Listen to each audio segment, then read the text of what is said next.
will the next wave of innovation come from? So we've seen one wave already overturn the traditional media business. What's going to come next? It might interest you to know, and I spent a lot of my time speaking to crazy scientists and inventors, and I was amazed to discover that the person who invented the fuel cell, karaoke, and the CD were all one person. I mean, that's incredible. I mean, what kind of mind could simultaneously create the fuel cell and karaoke? Well, it turns out it's a very unusual mind indeed. It's a guy called Professor Nakamatsu, famous for thinking up his best ideas while holding his breath at the bottom of a swimming pool. Too much oxygen, that's very bad for brain. On the other hand, if shortage of oxygen, brain feels it, then brain maximum activities, 0.5 seconds before death.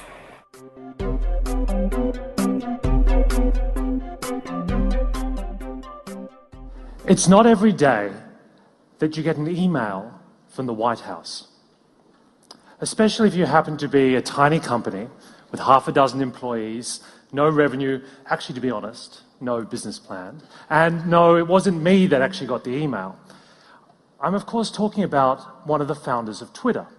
And if you cast your mind back to about June last year, when one of the co-founders of Twitter was sitting down on a Saturday morning, having his cup of coffee, turns on his computer, and there it was, the email. Shocking. But even more shocking was the next line. We've been reading your blog. We noticed that you plan to go offline next Tuesday. Do you mind delaying it for a couple of weeks? He was astonished. What could possibly have got the State Department so interested in his maintenance schedule? Well, the answer was actually thousands of kilometers away, where something extraordinary was already starting to take place.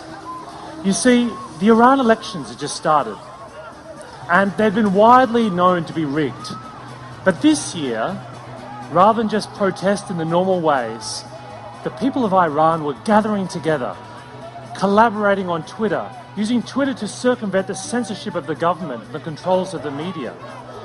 It seemed like an extraordinary moment for democracy and the potential of the internet to change the world and make it free. But I'm here to tell you the story's a little bit more complicated than that. You see, we're moving into a new era.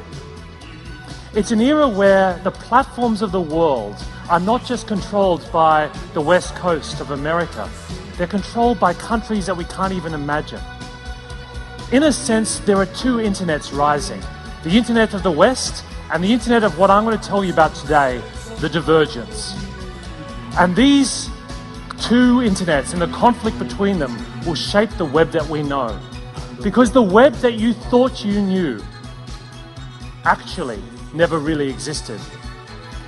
But today, ladies and gentlemen, I'd like to tell you the story of its future.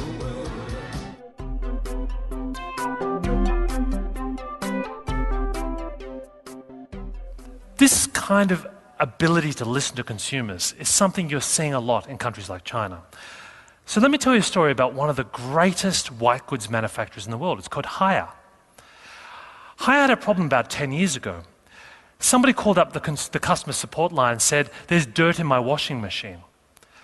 The technician thought this was very strange, so he went out to this little village and he started to investigate. What he found was that the dirt wasn't coming from the clothes.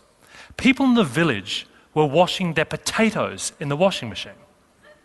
Now, what would you do if you were running a white goods manufacturer and someone rang up and said, "I want my warranty back because I'm washing these potatoes and it doesn't work"? You tell them you're crazy, right? And find another machine. Well, Haier did something completely opposite. They reinvented the machine to be more effective at washing potatoes. Think about that.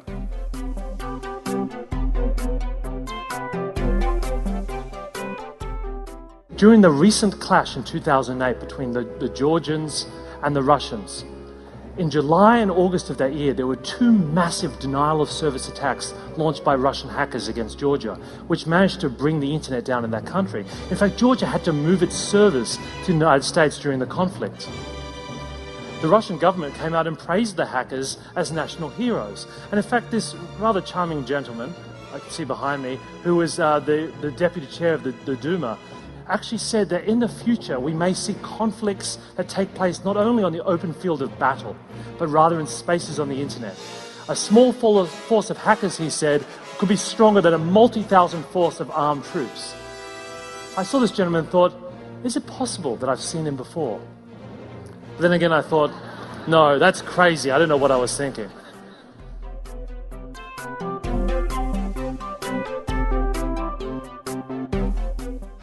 When you take those four forces together, there's no doubt we're moving into a new world. A world with a generation who've grown up never knowing a world without the web.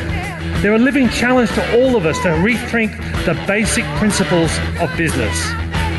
So I'd encourage all of you to seize this opportunity, to think big, to think new, but most importantly, to think quick. Because if there's one thing I can tell you with absolute certainty, it is this: the future is now.